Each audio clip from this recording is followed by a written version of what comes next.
ಈಸಿಯಾಗಿ ಸಿಗ್ತಾ ಅವಕಾಶಗಳು ಗೌತಮಿ ಅವ್ರಿಗೆ? ಯಾಕಂದ್ರೆ ಈಗಿರೋಷ್ಟು ಕಾಂಪಿಟೇಷನ್ ಅವಾಗಿರ್ಲಿಲ್ಲ. ಬಟ್ ನನಗೆ ಆಕ್ಟರ್ ಆಗ್ಬೇಕು ಅಂತ ಆಸೆ ಇದೆ ಅಂತ ಕಂಡಿಡ್ಕೊಳಕ್ಕೆ ಸುಮಾರು ದಿನ ಆಯ್ತು ನನಗೆ. ಸಮಾಜದಲ್ಲಿ ಯಾವೆಲ್ಲ ಸವಾಲುಗಳನ್ನ ಎದುರಿಸ್ಬೇಕಾಗತ್ತೆ? ಅದೇನಂದ್ರೆ ಮನುಷ್ಯನ್ ಕಷ್ಟ ಬರಬೇಕು, ಬಂದಾಗ ಎಲ್ಲ ರಿಯಾಲಿಟಿ ಏನು ಅಂತ ಗೊತ್ತಾಗ್ಬಿಡುತ್ತೆ. ಹೇಳ್ತಾರೆ ಗೊತ್ತಾ, less people less bullshit.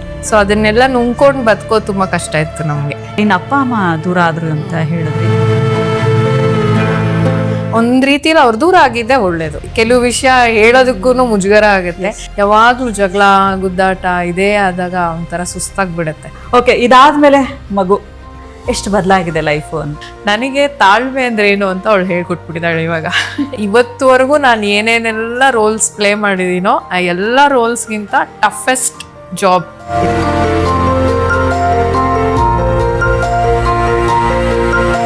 But ಇದ್ರ ಮಧ್ಯ ನಾನು ನೋಡ್ತಾ ಇದ್ದೆ ವೇಟ್ ಲಾಸ್ ಜರ್ನಿ. ನಮ್ಗೆ ಒಂಥರ ಡಿಪ್ರೆಷನ್ ತರ ಆಗ್ಬಿಡತ್ತೆ. ಈ ನಾರ್ಮಲ್ ಡೆಲಿವರಿ ಆಗಕ್ಕೆ ಒಂದಷ್ಟು ಎಕ್ಸರ್ಸೈಸ್ ಎಲ್ಲ ಮಾಡ್ತಾ ಇದ್ರಿ. ಯಾವಾಗ್ಲೂ ಸಜೆಸ್ಟ್ ಮಾಡೋದು ಆಕ್ಟಿವ್ ಆಗಿರ್ಬೇಕು. ನಾವ್ ಎಷ್ಟು ಲೇಸಿ ಆಗ್ತೀವಿ ಅಷ್ಟು ನಮ್ ಬಾಡಿಗೆ ಏಜ್ ಆಗ್ತಾ ಇರುತ್ತೆ.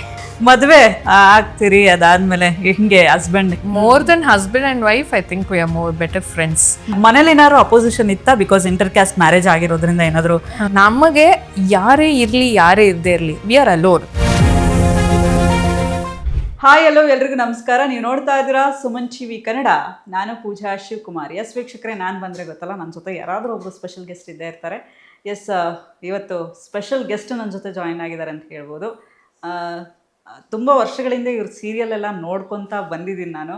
ಅದರಲ್ಲೂ ಇವ್ರು ಮಾಡಿದಂತಹ ಚೀಸವ್ ಸಾವಿತ್ರಿ ಅನ್ನುವಂಥ ಆ ಪಾತ್ರದ ಮೂಲಕ ಎಲ್ಲರ ಮನೆ ಮಾತಾಗಿದ್ರು, ಜೊತೆಗೆ ಮನೆ ಮಗಳಾಗಿದ್ರು ಅಂತ ಹೇಳ್ಬೋದು. ಎಸ್, ಸುಮಾರು ಸಿನಿಮಾಗಳು ಮಾಡಿದ್ದಾರೆ, ಸೀರಿಯಲ್ಗಳು ಕೊಟ್ಟಿದ್ದಾರೆ, ಒಳ್ಳೊಳ್ಳೆ ಸೀರಿಯಲ್ಗಳು ಕೊಟ್ಟಿದ್ದಾರೆ. ಎಸ್, ಅವರೇ ನಿಮ್ಮೆಲ್ಲರ ಪ್ರೀತಿಯ ಗೌತಮಿ ಗೌಡ ಅವ್ರು ನಮ್ಮ ಜೊತೆಗಿದ್ದಾರೆ. ಹಾಯ್ ಗೌತಮಿ ಅವರೇ, ನಮಸ್ತೆ. ನಮಸ್ತೆ, ಹೇಗಿದ್ದೀರಾ? ಚೆನ್ನಾಗಿದ್ದೀನಿ, ನೀವು ಹೇಗಿದ್ದೀರಾ? Super. After a very long time ಚೀಸವ್ ಸಾವಿತ್ರಿ ನೋಡ್ತಾ ಇದ್ದೆ. ಅದಾದ್ಮೇಲೆ ನೀವು ಮೀಟ್ ಆಗಕ್ಕೆ ನನಗೆ ಸಿಕ್ಕಿಲ್ಲ, ಯಾಕಂದ್ರೆ ನಾನು ಚಿಕ್ಕೋಳಿದ್ದೆ. ನಾನು ಚಿಕ್ಕೋಳಿದ್ರಿ. ಬಟ್ ಈಗ್ಲೂ ನೆನಪಲ್ಲಿ ಉಳಿಯತ್ತೆ. ಈಗ್ಲೂ ನಿಮ್ದು ಕಮೆಂಟ್ಸ್ಗಳೆಲ್ಲ ಅಬ್ಸರ್ವ್ ಮಾಡ್ತಾ ಇರ್ತೀನಿ ನಾನು. ಹೌದು ಮೇಡಮ್, ಚೀಸವ್ ಸಾವಿತ್ರಿ ನೀವು ಮಾಡಿದ್ದು ಜೈ ಜಗದೀಶ್ ಅವ್ರ ಜೊತೆ ಕಾಂಬಿನೇಷನ್ ಸಕ್ಕತ್ತಾಗಿತ್ತು ಅಂತ ಹೇಳ್ತಾರೆ. ಏನ್ ಹೇಳ್ತೀರಾ ಗೌತಮಿ? ಅದೇ ಹೇಳ್ತಾರೆ, once in a life time opportunity ತರ ಅದು. ಎಲ್ರಿಗೂ ಇರುತ್ತೆ ನೋಡಿ, ಎಲ್ಲ ಹೀರೋಯಿನ್ಸ್ಗೂ ಅಥವಾ ಆಕ್ಟರ್ಸ್ಗೂ ಒಂದ್ ಪ್ರಾಜೆಕ್ಟ್ ಇರುತ್ತೆ. ನೀವ್ ಎಷ್ಟೇ ಪ್ರಾಜೆಕ್ಟ್ಸ್ ಮಾಡಿದ್ರು ಅದೊಂದ್ರಿಂದ ಗುರುತಿಸ್ತಾರೆ. ಐ ಥಿಂಕ್ ಚೀಸವ್ ಸಾವಿತ್ರಿ ನನಗೆ ಆತರ. ಹೌದು. ಆಮೇಲೆ ನಿಮ್ದು ಸಿನಿಮಾ ಜಸ್ಸಿ ಸಿನಿಮಾದಲ್ಲಿ ನೀವು ಮಾಡಿದಂತಹ ಕ್ಯಾರೆಕ್ಟರ್, ಫ್ರೆಂಡ್ ಕ್ಯಾರೆಕ್ಟರ್ ಸಖತ್ತಾಗಿ ಇತ್ತು. ಸೊ ತುಂಬಾ ಒಳ್ಳೊಳ್ಳೆ ಸೀರಿಯಲ್ಸ್, ಸಿನಿಮಾಗಳನ್ನ ಕೊಟ್ಟಿದ್ದೀರಿ. ಇಷ್ಟು ವರ್ಷದ ಜರ್ನಿ ಏನ್ ಕೊಟ್ಟಿದೆ ನಿಮ್ಗೆ, ಏನ್ ಕಲ್ಸಿದೆ?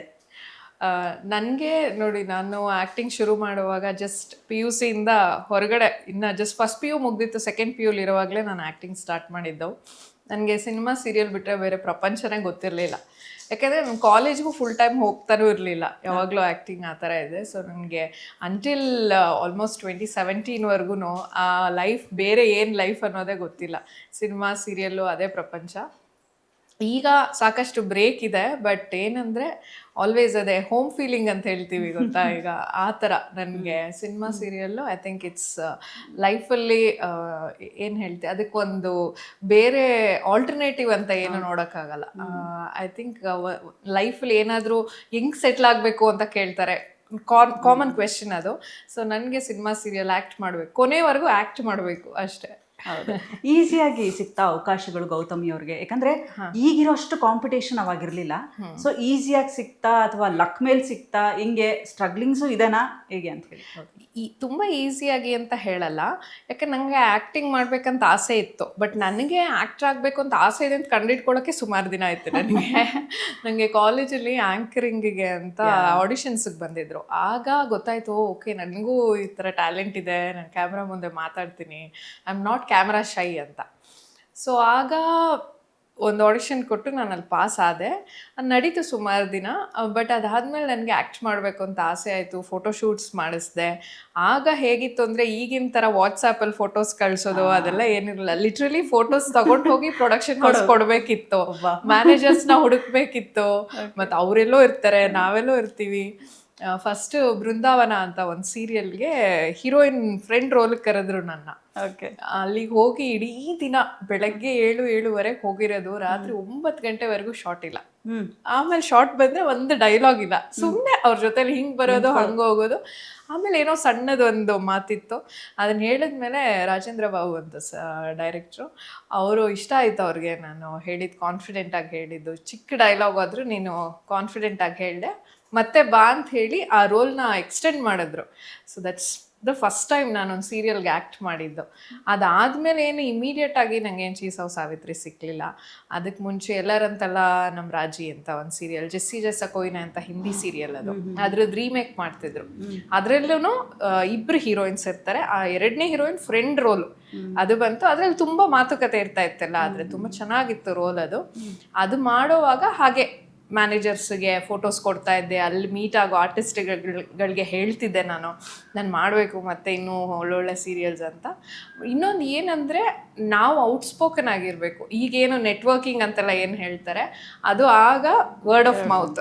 ಸೊ ಅದು ನಡೀತು ತುಂಬ. ಆಲ್ಮೋಸ್ಟ್ 1.5 ಇಯರ್ ನಾನು ವೆಯ್ಟ್ ಮಾಡಿದ್ದೀನಿ ಒಂದು ಒಳ್ಳೆ ಆಪರ್ಚುನಿಟಿಗೆ. ನಾನು ಏನು ಎಕ್ಸ್ಪೆಕ್ಟ್ ಮಾಡ್ತಾ ಇರಲಿಲ್ಲ, ಈ ಥರದ್ದು ಒಂದು ಬರ್ಬೋದು, ಒಂದು ಪಾತ್ರ ಬರ್ಬೋದು ಅಂತ. ಆ ಟೈಮಲ್ಲಿ ನಂಗೆ ಚೀಸವ್ ಸಾವಿತ್ರಿ ಬಂದಿದ್ದು. ಓಕೆ, ಬಟ್ ಕೇಳ್ಪಟ್ಟೆ ನಾನು ತುಂಬ ಸ್ಟ್ರಗಲ್ ಮಾಡಿದ್ದೀರಿ ಲೈಫಲ್ಲಿ ಅಂತ ಹೇಳಿ. ಬಟ್ ಇಷ್ಟು ಯಾವ ಥರದ ಸ್ಟ್ರಗಲ್ಸ್ ಫೇಸ್ ಮಾಡಿದ್ದಾರೆ ಈಗಲೂ ನೆನಪಲ್ಲಿ ಉಳಿಯುವಂಥದ್ದು, ಆ ಥರ ಸ್ಟ್ರಗಲ್ಸ್ ಅನ್ನೋದಾದರೆ? ನನಗೆ ಆ್ಯಕ್ಟಿಂಗ್ ವೈಸಲ್ಲಿ ಅಂತ ಹೇಳಿದ್ರೆ, ಇವಾಗ ಚೀಸವ್ ಸಾವಿತ್ರಿ ಮಾಡುವಾಗ one of the main struggles ಏನಂದರೆ, ಬೇರೆ ಪ್ರಾಜೆಕ್ಟ್ಸ್ ಬರ್ತಿತ್ತು ಆದರೆ ಮಾಡೋಕ್ಕಾಗ್ತಿರ್ಲಿಲ್ಲ. ಬಿಕಾಸ್ ಇಲ್ಲಿನೇ ನಾನು ತುಂಬ ಬ್ಯುಸಿ ಇರ್ತಾ ಇದ್ದೆ. ಆಲ್ಮೋಸ್ಟ್ 15-20 ದಿನ ಶೂಟ್ ಮಾಡ್ತಾ ಇದ್ದೆ. ಬೇರೆ ಸಿನಿಮಾಗಳು ಬರ್ತಿತ್ತಾಗ ತುಂಬ. ಆಗ ಅದೊಂದು ಟ್ರೆಂಡ್ ಇತ್ತು, ಸೀರಿಯಲ್ನಲ್ಲಿ ಫೇಮಸ್ ಆಗಿರೋ ಹೀರೋಯಿನ್ಸ್ಗೆ ಸಿನಿಮಾದಲ್ಲಿ ಅವಕಾಶ ಸಿಗೋದು. ಸೊ ನಂಗೆ ಆ ಥರ ಸುಮಾರು ಬಂತು, ಬಟ್ ನನಗೆ ಮಾಡೋಕ್ಕಾಗಲಿಲ್ಲ. ಆಮೇಲೆ ನಾನು ಎಜುಕೇಷನ್ ಡಿಸ್ಕಂಟಿನ್ಯೂ ಮಾಡಬೇಕಾಯ್ತು ಆ ಟೈಮಲ್ಲಿ. ಇಂಜಿನಿಯರಿಂಗ್ ಓದ್ತಿದ್ದೆ. ಇಂಜಿನಿಯರಿಂಗ್ ಸೆಕೆಂಡ್ ಸೆಮಿಸ್ಟರ್ ಮುಗಿಯುವಾಗ ನನಗೆ ಇದು ಬಂದಿದ್ದು ಚೀಸವ್ ಸಾವಿತ್ರಿ. ನಾನು ಹೇಳ್ದಂಗೆ 1.5 ಇಯರ್ ಸ್ಟ್ರಗಲಲ್ಲಿ ಸಿಕ್ಕಿದ್ದು. ಆಗ ಇಂಜಿನಿಯರಿಂಗ್ ಡ್ರಾಪ್ ಔಟ್ ಆಯಿತು. ಸೊ ಮನೇಲೆಲ್ಲ ಫುಲ್ಲು ಗಲಾಟೆ, ಓದಲ್ಲ. ನಮ್ಮ ಮನೇಲಿ ಎಲ್ಲರೂ ಚೆನ್ನಾಗಿ ಓದಿದ್ದಾರೆ ನಮ್ಮ ತಂದೆ ಕಡೆ. ಸೊ ಓದ್ತಾ ಇಲ್ಲ, ಎಜುಕೇಷನ್ ಡಿಸ್ಕಂಟಿನ್ಯೂ ಆಯಿತು ಅಂತ ಅಲ್ಲಿ ಗಲಾಟೆ. ಅದಾದಮೇಲೆ ತುಂಬ ಫ್ಯಾಮಿಲಿಯಲ್ಲೂ ಸಾಕಷ್ಟು ಬದಲಾವಣೆಗಳಾಗೋಯ್ತು. ಮತ್ತು ಗೊತ್ತಿಲ್ಲದೇ ಜವಾಬ್ದಾರಿ, ಮನೆ ಜವಾಬ್ದಾರಿ ನನ್ನ ಮೇಲೆ ಬಿತ್ತು. ಸೊ ಆಗೇನಾಯ್ತು ಅಂದರೆ, ಪ್ಯಾಷನ್ಗೋಸ್ಕರ ಆ್ಯಕ್ಟ್ ಮಾಡ್ತಾ ಇದ್ದೆ ನಾನು, ಆಸೆಯಿಂದ ನಾನು ಆ್ಯಕ್ಟ್ರ್ ಆಗಬೇಕು, ಎಲ್ಲರೂ ನನ್ನ ನೋಡಬೇಕು, ಗುರ್ತಿಡಿಬೇಕು, ನಾನು ಫಿಲಮ್ಮು ಸೀರಿಯಲಲ್ಲಿ ಇರಬೇಕು ಅಂತ. ಕೊನೆಗೆ ಅದು ಹೇಗಾಗೋಯ್ತು ಅಂತ ಹೇಳಿದ್ರೆ, ಆ್ಯಕ್ಟ್ ಮಾಡಲೇಬೇಕು, ದುಡಿಲೇಬೇಕು, ಹಂಗೆ ಜೀವನ ನಡಿಬೇಕು ಅನ್ನೋ ಥರ ಜೀವನ ಬದಲಾಗೋಯ್ತು. ಓಕೆ, ಸೊ ಅದು ನನಗೆ ಐ ಥಿಂಕ್ ಎಕ್ಸ್ಪೆಕ್ಟೇ ಮಾಡದೇ ಇರೋವಂಥ ಸ್ಟ್ರಗಲ್. ಗೌತಮಿ ಅವರೇ, ಹೇಳ್ತಾ ಇದ್ರಿ ನೀವು, ಸೊ ಸ್ಟ್ರಗಲ್ಸ್ ಅಂತ ಅಂದರೆ ಅದರಲ್ಲೂ ಒಂದು ಹೆಣ್ಮಗಳು ಅಂತ ಬಂದಾಗ, ಅಲ್ಲಿ ದುಡಿಬೇಕು ಅಂತ ಬಂದಾಗ ಬಹಳಷ್ಟು ರೆಸ್ಪಾನ್ಸಿಬಿಲಿಟಿ ಇರುತ್ತೆ, ಜವಾಬ್ದಾರಿಗಳಿರುತ್ತೆ. ಅದರಲ್ಲೂ ನೀವು ಸೀರಿಯಲ್ ಇಂಡಸ್ಟ್ರಿಯಲ್ಲಿ ವರ್ಕ್ ಮಾಡ್ತಿರೋದ್ರಿಂದ ಅದಕ್ಕೆ ಆದಂಥ ಒಂದಷ್ಟು ಖರ್ಚುಗಳಿರುತ್ತೆ. ಸೊ ಹೆಂಗೆ ಬ್ಯಾಲೆನ್ಸ್ ಮಾಡ್ತಿದ್ರಿ ಅಂತ ಹೇಳಿ? ನನಗೆ ಆಗ ನಾ ಹೇಳ್ದಂಗೆ ಬೇರೆ ಆಪರ್ಚುನಿಟಿನೇ ಇರಲಿಲ್ಲ, ಅದು ಅನಿವಾರ್ಯ ಆಗೋಯ್ತು ನನಗೆ. ಅಂದರೆ ಓದೋದು ಡಿಸ್ಕಂಟಿನ್ಯೂ ಮಾಡಿಬಿಟ್ಟೆ. ಇಲ್ಲಿ ಮನೇಲಿ ಸಾಕಷ್ಟು ಪ್ರಾಬ್ಲಮ್ಸ್ ಆಯಿತು. ನಮ್ಮ ತಂದೆ ದುಬೈಲಿದ್ದರು. ಸೊ ವಾಪಸ್ ಬಂದು ಅವ್ರಿಗಿಲ್ಲಿ ಬಿಸ್ನೆಸ್ ಅದು ಇದು ಲಾಸ್ ಆಗಿ ಅವರು ನಮ್ಮಿಂದ ದೂರ ಹೊರಟೋದ್ರು. ಸೊ ನಾವು 3 ಜನ, ನಾನು, ಅಮ್ಮ, ನನ್ನ ತಮ್ಮ. ಸೊ ಬೇರೆ ಯಾರು ನೋಡ್ಕೊಳ್ತಾರೆ ಮನೇನ? ಸೊ ಅದೇ ಹೇಳ್ತಾರಲ್ಲ, ದೊಡ್ಡ ಮಕ್ಳಾಗಬಾರ್ದು ಮನೆಗೆ ಅಂತ. ರೀಸೆಂಟಾಗಿ ಯಾರೋ ನನ್ಗೆ ಅದೇ ಹೇಳಿದ್ರು, ಹಿರಿ ಮಗ ಆಗಬಾರ್ದು, ಹಿತ್ಲು ಬಾಗ್ಲಾಗಬಾರ್ದು ಅಂತ. ಅದೇನಕ್ಕೆ ಅಂತ ಅರ್ಥ ಆಗಿರಲಿಲ್ಲ ನನಗೆ. ಬಟ್ ಈಗ ಕೂತ್ಕೊಂಡು ಯೋಚನೆ ಮಾಡಿದ್ರೆ ನಿಜ ಅದು. ನಿಮಗೆ ಬೇಕು ಅಂದರೂ ಬೇಡ ಅಂದ್ರೂ ನೀವು ದೊಡ್ಡ ಮಕ್ಕಳಾದಾಗ ಜವಾಬ್ದಾರಿ ನಿಮ್ಮ ಮೇಲೆ ಬಂದುಬಿಡುತ್ತೆ. ಎಸ್ಪೆಷಲಿ ಹೆಣ್ಮಕ್ಳಿಗೆ ದೇ ಎಕ್ಸ್ಪೆಕ್ಟ್, ಅಮ್ಮ ಆದಮೇಲೆ ನೆಕ್ಸ್ಟ್ ಮನೆ ಜವಾಬ್ದಾರಿ ನಿಮ್ಮ ಮೇಲಿದೆ ಅಂತ. ಅನ್ಫಾರ್ಚುನೇಟ್ಲಿ ಆರ್ ಫಾರ್ಚುನೇಟ್ಲಿ ನಮ್ಮ ಜನ್ರೇಷನ್ ಅವ್ರಿಗೆ ಏನಾಗುತ್ತೆ ಅಂದರೆ, ಫೈನಾನ್ಷಿಯಲ್ ರೆಸ್ಪಾನ್ಸಿಬಿಲಿಟಿ ಕೂಡ ನಮ್ಮ ಮೇಲೆ ಬೀಳುತ್ತೆ. ಎಷ್ಟೋ ಜನ ಇದ್ದಾರೆ ಹೆಣ್ಮಕ್ಳು ಇವಾಗ ಆ ಥರ. ಸೊ ಆಗ ನನಗೇನೆಂದರೆ, ಸೀರಿಯಲಿಂದ ದುಡಿತಿದ್ದೆ. ಅಫ್ಕೋರ್ಸ್ ನೀವು ಹೇಳ್ದಂಗೆ ಕಾಸ್ಟ್ಯೂಮ್ ಇರ್ತಿತ್ತು, ಮೇಕಪ್ ಇರ್ತಿತ್ತು, ಮತ್ತು ಹೊರಗಡೆ ಜನರ ಮಧ್ಯೆ ಓಡಾಡಬೇಕು ಅಂದರೆ ಅದಕ್ಕೆ ತಕ್ಕಂಗೆ ಡ್ರೆಸ್ ಮಾಡಬೇಕು, ಅದಕ್ಕೆ ತಕ್ಕಂಗೆ ಇರಬೇಕು, ಓಡಾಡಬೇಕು. ನೀವು ಆರಾಮಾಗಿ ಬಸ್ ಹತ್ಕೊಂಡು ಓಡಾಡೋಕ್ಕಾಗಲ್ಲ, ಆಗ ಹೋಗ್ಲೇಬೇಕು, ಒಂದು ಕ್ಯಾಬ್ ಮಾಡಿಕೊಂಡು ಕಾರ್ ಮಾಡ್ಕೊಂಡು ಹೋಗಬೇಕು. ಸಾಕಷ್ಟು ಇರ್ತಿತ್ತು. ಎಷ್ಟೋ ಕಡೆ ನಾನು ಹೋಗ್ತಾನೆ ಇರಲಿಲ್ಲ, ಅಯ್ಯೋ ಇವಾಗ ನನಗೆ ಅಷ್ಟು ಎಕ್ಸ್ಪೆನ್ಸ್ ಬೇರ್ ಮಾಡೋಕ್ಕಾಗಲ್ಲ ಅಂತ. ಅದರಿಂದ ಸುಮಾರು ಜನ ನನಗೆ ಫ್ರೆಂಡ್ಸ್ ಆಗಿಲ್ಲ ಆಗಿನ ಟೈಮಲ್ಲಿ. ಯಾಕಂದರೆ ಈಗ ಅವರೆಲ್ಲ ಎಂಜಾಯ್ ಮಾಡ್ತಿದ್ದಾರೆ, ನನಗೆ ಮಾತ್ರ ಗೊತ್ತು ನನಗೆ ಒಳಗಡೆ ಏನು ಕಷ್ಟ ಇದೆ, ನಂಗೆ ಹೋಗೋಕ್ಕಾಗಲ್ಲ ಅಂತ. ಸೊ ಹಾಗಿತ್ತು. ಬಟ್ ಮ್ಯಾನೇಜ್ ಮಾಡಿದೆ. ಏನೋ ಅಷ್ಟೊಂದು ನಾನು ಅದನ್ನ ಏನು ಹೇಳ್ತೀರಾ, ಧೈರ್ಯ ಅನ್ನೋದು ಒಂದಿತ್ತು ನನ್ನ ಜೊತೆಲಿ. ಅದು ಥ್ಯಾಂಕ್ಸ್ ಟು ಅಮ್ಮ ಇರ್ಬೋದು, ತುಂಬಾನೇ ಧೈರ್ಯ ಕೊಡ್ತಿದ್ರು, ನನ್ಗೆ ಏನಾಗಲ್ಲ, ನೀನು ಮಾಡ್ತೀಯಾ, ಮುಂದಕ್ಕೆ ಹೋಗು ಅಂತ. ಮತ್ತೆ ಜೊತೆಗೆ ಏನಂದ್ರೆ ದೇವರಲ್ಲಿ ನಂಬಿಕೆ ಇಟ್ಟಿದ್ದೀನಿ ಯಾವಾಗಲೂ ಅಷ್ಟೇ. ಸೊ ಯಾವತ್ತೂ ಅವರು ಕೈ ಬಿಟ್ಟಿಲ್ಲ. ನಾನು ಇನ್ನೊಬ್ರಿಗೆ ಹೋಗಿ ಚಾನ್ಸ್ ಕೊಡಿ ಅಂತ ಕೇಳೋ ಥರ ನನ್ನ ಇಡಲಿಲ್ಲ. ಫಸ್ಟ್ ಒಂದು ಕಿಕ್ ಆಫ್ ಯಾವಾಗ ಆಯಿತು, ಇವಾಗ ಚೀಸೋ ಸಾವಿತ್ರಿ ಯಾವಾಗ ಹಿಟ್ ಆಯಿತು, ಅವತ್ತಿಂದ ಆಲ್ಮೋಸ್ಟ್ 2018ವರೆಗೂ ಕಂಟಿನ್ಯೂಸ್ ಆಗಿ ಆ್ಯಕ್ಟ್ ಮಾಡಿದ್ದೀನಿ. ಬ್ರೇಕ್ ತಗೊಂಡಿಲ್ಲ ನಾನು 6-8 ವರ್ಷ. ಇಲ್ಲ, ಸುಮಾರು ಹೌದು 6-8 ವರ್ಷಕ್ಕಿಂತ ಜಾಸ್ತಿನೇ. 2009 ಸ್ಟಾರ್ಟ್ ಆಗಿದ್ದು ಇದು ಚೀಸೋ ಸಾವಿತ್ರಿ. 18ವರೆಗೂ 9 ವರ್ಷ ಆಲ್ಮೋಸ್ಟು. ಒಂದಿನನೂ ಒಬ್ರ ಹತ್ರ ಹೋಗಿ ನಂಗೆ ಚಾನ್ಸ್ ಕೊಡಿ, ನನಗೆ ಆ್ಯಕ್ಟ್ ಮಾಡಬೇಕು, ದುಡ್ಡು ಬೇಕು ಅಂತ ಕೇಳೋ ಥರ ದೇವರು ಇಡಲಿಲ್ಲ ನನ್ನ. ಬಟ್ ಏನಂದರೆ ಕಡಿಮೆ ಆಗ್ತಿತ್ತು ದುಡ್ಡು, ಶಾರ್ಟೇಜ್ ಆಗ್ತಾ ಇತ್ತು. ಹೇಗಪ್ಪ, ಅಯ್ಯೋ ಇವಾಗ ಅವ್ರು ಚೆಕ್ ಕೊಡಲಿಲ್ಲ ಅಂದರೆ, ಅವಾಗೆಲ್ಲ ಚೆಕ್ ಕೊಡೋರು, ಓಪನ್ ಚೆಕ್ ಕೊಡೋರು, ಬ್ಯಾಂಕ್ ಹೋಗಿ ಹಾಕಿ ಅದನ್ನು ಡೆಪಾಸಿಟ್ ಮಾಡಬೇಕಿತ್ತು. ಈ ಥರ ಫೋನ್ಪೇ ಎಲ್ಲ ಇನ್ನೂ ಇರಲಿಲ್ಲ. ಇವಾಗ ನನ್ಗೆ ಅನ್ಸುತ್ತೆ ನಾವು ಇಷ್ಟು ಮುಂದೆ ಬಂದಿದ್ದೀವ ಟೆಕ್ನಾಲಜಿಲಿ ಅಂತ ಅನ್ಸುತ್ತೆ. ಇವಾಗ ಟ್ಯಾಪ್ ಇನ್ ಮಾಡ್ತಾ ಇದ್ದೀವಿ, ಏನೇನೋ ನಡೀತಿದೆ. ಸೊ ಆ ಥರ ಇದ್ದಾಗ ಭಯ ಆಗ್ತಿತ್ತು. ಅಯ್ಯೋ ಇವರು ಯಾರಾದರೂ ಹೊಸೊಬ್ರು ಪ್ರಾಜೆಕ್ಟಿಗೆ ಕರೆದ್ರೆ, ಒಂದು ಶಾರ್ಟ್ ಫಿಲಮು ಅಥವಾ ಸಾಂಗ್ಸು, ಅವಾಗೆಲ್ಲ DVDs ಮಾಡ್ತಿದ್ದೆ. ಸುಮಾರು ದೇವರ ಸಾಂಗ್ಸ್ದು DVDs ಮಾಡಿದ್ದೀನಿ. ಈ ಥರದ ಅಡಿಷ್ನಲ್ ಇನ್ಕಮ್ ಏನು ಬರುತ್ತೆ ಅದು ನನಗೆ ತುಂಬ ಹೆಲ್ಪ್ ಆಗ್ತಿತ್ತು, ಮನೆ ನಡೆಸೋದಕ್ಕಾಗಲಿ ಅಥವಾ ಬಟ್ಟೆ ಬೇರೆ ತಗೊಳ್ಳೋದಕ್ಕಾಗಲಿ. ಮೇನ್ ಸೋರ್ಸ್ ಆಫ್ ಇನ್ಕಮ್ ಸೀರಿಯಲಿಂದ ಏನು ಬರುತ್ತೆ ಅದು ಡೈರೆಕ್ಟ್ ಜೀವನ ನಡೆಸೋದಕ್ಕೆ ಸಾಕಾಗ್ತಿತ್ತು. ಅದು ಇನ್ನು ಅಡಿಷ್ನಲ್ ಈ ಥರದ್ದು, ಇವಾಗ ಯಾವುದೋ ಒಂದು ಫಂಕ್ಷನ್ಗೆ ಕರೆಯೋರು, ಗಣೇಶೋತ್ಸವ ಇದೆ, ದಸರಾ ಇದೆ, ಒಂದು ಸಾಂಗ್ ಡ್ಯಾನ್ಸ್ ಮಾಡಬೇಕು, ಇಲ್ಲ ಗೆಸ್ಟ್ ಆಗಿ ಬರಬೇಕು, ಅದಕ್ಕೊಂದಷ್ಟೇನೋ ದುಡ್ಡು ಬರೋದು. ಸೊ ಈ ಥರದನ್ನೆಲ್ಲ ಎತ್ತಿಟ್ಟು ಫೈನಲಿ ಈ ಥರದ್ದೆಲ್ಲ ಮಾಡಿ ರಿಯಾಲಿಟಿ ಶೋಸ್ ಮಾಡಿದೆ. ಆಮೇಲೆ ಒಂದಿನ ನಂಗೆ ಸ್ಟ್ರೈಕ್ ಆಯ್ತು, ನಾನು ಹೀಗೆ ಸೀರಿಯಲ್ ಮಾಡಿಕೊಂಡು ಹೀಗೆ ಇದ್ದರೆ ಐ ಡೋಂಟ್ ಥಿಂಕ್ ನನ್ನ ಲೈಫಲ್ಲಿ ನಾನು ನನಗೆ ಯಾವ ಥರ ಆಸೆ ಇದೆ ಬದುಕಬೇಕು ಅಂತ ಹಂಗೆ ಬದುಕೋಕ್ಕಾಗಲ್ಲ. ಆವಾಗ ನಾನು 2 ಡಿಸಿಷನ್ಸ್ ಮಾಡಿದೆ. ಒಂದು ಆ್ಯಟ್ ಎ ಟೈಮ್. ಒಂದು ಬಂದು ಇವಾಗ ನಂಗೆ ದುಡ್ಡು ಬೇಕೇ ಬೇಕು, ತೀರಾ ಏನೂ ಮಾಡಲ್ಲ ಅಂತ ಕೂತ್ಕೊಳ್ಳೋಕ್ಕಾಗಲ್ಲ, ಅದಕ್ಕೆ ಸಿನಿಮಾಗಳು ಮಾಡೋಣ. ಸಿನಿಮಾ ಮಾಡಿದ್ರೆ ದುಡ್ಡು ಕೂಡ ಚೆನ್ನಾಗಿದೆ ಮತ್ತು ಹೆಸರು ಚೆನ್ನಾಗಿರುತ್ತೆ, ನನಗೂ ಇಷ್ಟ ಸಿನಿಮಾ ಮಾಡೋಕ್ಕೆ, ಟೈಮ್ ಸಿಗುತ್ತೆ. ಜೊತೆಗೆ ಓದಬೇಕು, ಅಟ್ ಎನಿ ಕಾಸ್ಟ್ ವಿದ್ಯೆ ಇರಲೇಬೇಕು. ಅದೇ ಹೇಳ್ತಾರಲ್ಲ, ಏನೇ ಎಲ್ಲ ಆಸ್ತಿಗಿಂತ ವಿದ್ಯೆ ದೊಡ್ಡದು ಅಂತ ಹೇಳ್ತಾರೆ. ಐ ಥಿಂಕ್ ನಾನು ನಿಮಗೆ ಲಿವಿಂಗ್ ಎಕ್ಸಾಂಪಲ್ ಅದಕ್ಕೆ. ಆಮೇಲೆ ಕಷ್ಟಪಟ್ಟು ಎಲ್ಲ ಸೇವ್ ಮಾಡಿ, ಆವಾಗಲೂ ತುಂಬ ಸ್ಟ್ರಗಲ್ ಆಗ್ತಾ ಇತ್ತು. ಏನು ಎಕ್ಸಾಮ್ ಟೈಮ್ಗೆ ಯಾವುದಾದ್ರೂ ಶೂಟಿಂಗ್ ಬರ್ತಾಯಿತ್ತು. ಎಲ್ಲರೂ ಹೇಳೋರು ಹೋಗ್ಲಿ ಬಿಟ್ಬಿಡು, ಇಷ್ಟು ದಿನ ಆಗಿದೆ. 3 ವರ್ಷ ಡ್ರಾಪ್ ಮಾಡಿಬಿಟ್ಟೆ ನಾನು. 3-4 ವರ್ಷ ಆಲ್ಮೋಸ್ಟ್ ಡ್ರಾಪ್ ಮಾಡಿದೆ.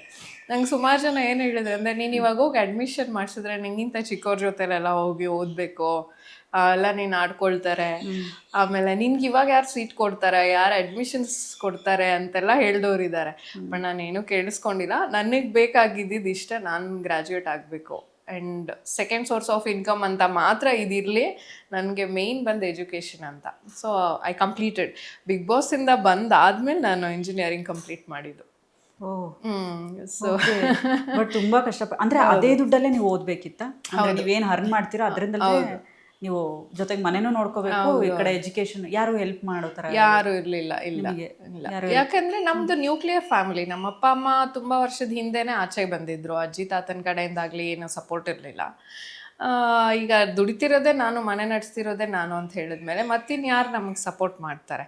ಇನ್ನೊಂದೇನಂದ್ರೆ, ನಾವು ಹೋಗಿ ಯಾರ ಹತ್ರನೋ ಸಪೋರ್ಟ್ ಮಾಡಿ ಅಂತ ಕೇಳೂ ಇಲ್ಲ. ಅದು ಒಂದು ಏನಂದರೆ, ಯಾವಾಗಲೂ ಅದೊಂದು ನಿಮಗೆ ಗೊತ್ತಿರುತ್ತೆ, ಮಿಡಲ್ ಕ್ಲಾಸ್ ಫ್ಯಾಮಿಲೀಸಲ್ಲಿ ಏನು ಬೇಕಾದರೂ ಆಗಲಿ ಇನ್ನೊಬ್ರ ಹತ್ರ ಹೋಗಿ ಕೈ ಚಾಚಬೇಡಿ ಅಂತ ಹೇಳ್ತಾರೆ. ಸೊ ಅದನ್ನೇ ಹೇಳ್ಕೊಟ್ಟು ಬೆಳೆಸಿರೋದ್ರಿಂದ ನಮಗೆ ಯಾವತ್ತೂ ಹೋಗಿ ನಾನು ಬೇರೆಯವ್ರನ್ನ ಸಹಾಯ ಕೇಳಲಿಲ್ಲ. ಅದು ಎಜುಕೇಷನ್ಗಾಗಿರ್ಬೋದು, ಕಡೆಗೆ ಮದುವೆಗಾಗಿರ್ಬೋದು, ಈ ಮನೆ ತಗೊಳಕ್ಕಾಗಿರ್ಬೋದು, ಎವ್ರಿಥಿಂಗ್ ಸೆಲ್ಫ್ ಫಂಡ್, ಎಲ್ಲದು ಸ್ವಂತವಾಗಿ ದುಡಿದು ಮಾಡಿರೋದು. ಸೊ ಅಂದರೆ ತುಂಬ ಜನ ಈಗ ಎಜುಕೇಷನ್ ಡಿಸ್ಕಂಟಿನ್ಯೂ ಮಾಡಿ ಬಂದು ನನ್ನ ಸೀರಿಯಲಲ್ಲಿ ಕಾಣಿಸ್ಕೊಳ್ಳೇಬೇಕು ಅಂತಿರ್ತಾರೆ.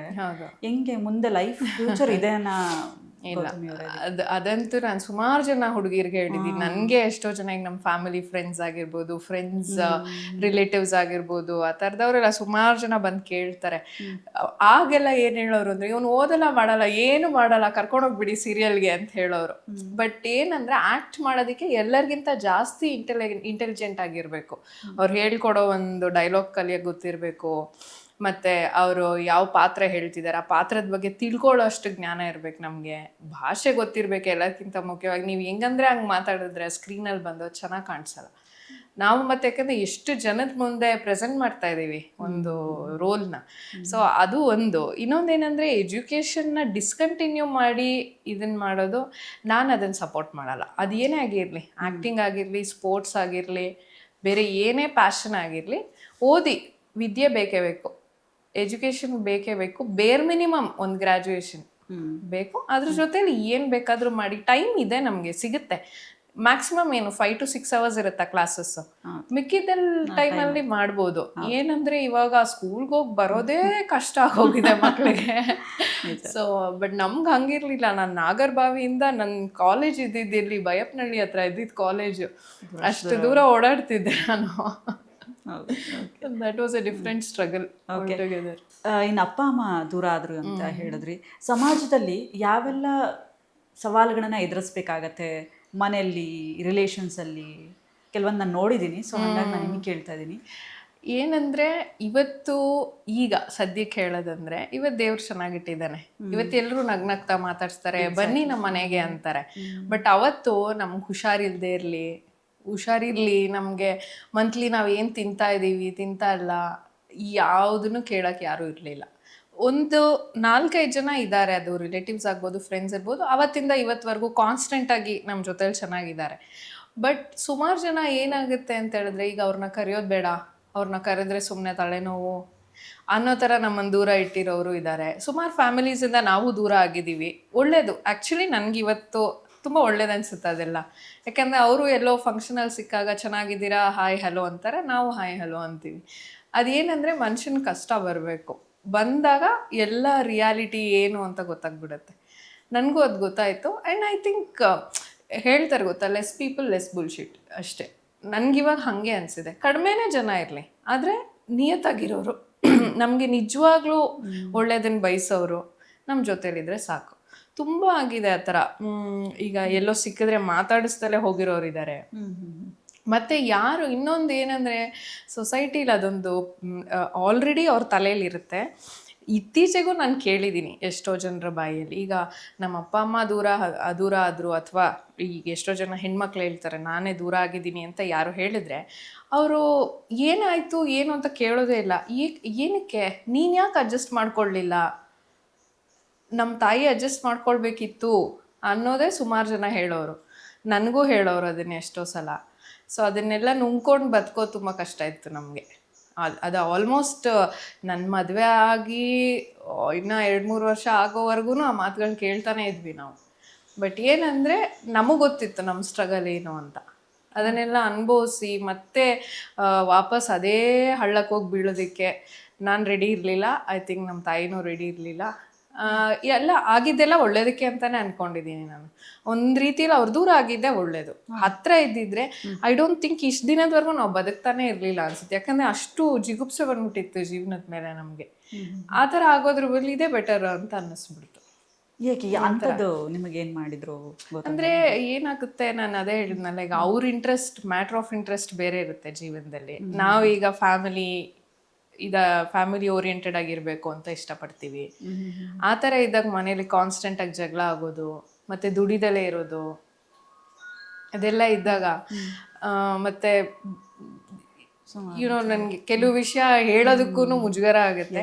ಏನಂದರೆ ಒಂದೇ ಮಾತಲ್ಲಿ ಹೇಳಬೇಕು ಅಂತಂದರೆ, ಏನೋ ಒಂದು ಫ್ಯಾಮಿಲಿಯಲ್ಲಿ ಏನು ನಡಿಬಾರ್ದು ಅಂದರೆ, ಒಂದು ಬೈಯೋದಾಗಲಿ, ಹೊಡೆಯೋದಾಗಲಿ, ಜಗಳ ಮಾಡೋದಾಗಲಿ, ಮಕ್ಳ ಮುಂದೆ ಎಸ್ಪೆಷಲ್ ಆಗಿ ಅಂಥದ್ದೆಲ್ಲ ನಾವು ನೋಡ್ಕೊಂಡು ಬೆಳೆದಿದ್ದೀವಿ ಚಿಕ್ಕ ವಯಸ್ಸಿಂದ.